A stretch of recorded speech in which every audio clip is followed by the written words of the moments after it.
Security Secretary Kirstjen Nielsen will visit our border. And this comes as President Trump is expected to give U.S. troops the authority to use force if things get violent along the border. And 10 News anchor Mary McKenzie live at the border. Mary, it's already been a very tense situation there.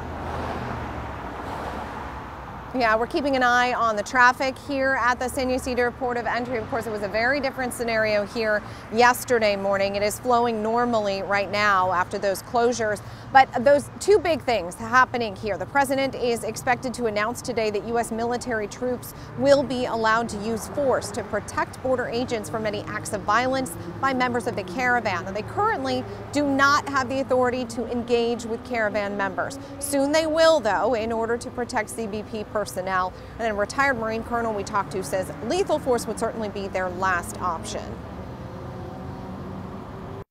They'll do something to protect those Border Patrol agents, whether they drive up in an armored vehicle, whether they put themselves between the crowd and the Border Patrol agents. And of course, as I mentioned, we saw that Customs and Border Patrol yesterday closed traffic coming into the U.S. for several hours, in part to install movable concrete barriers with the concertina wire. They were trying to stop what they feared would be a mass rush of people. That rush, though, did not happen. But also yesterday, blow to the Trump administration's asylum ban, a judge barring part of the president's proclamation, which says that anyone who crosses between official ports of entry would be ineligible for asylum.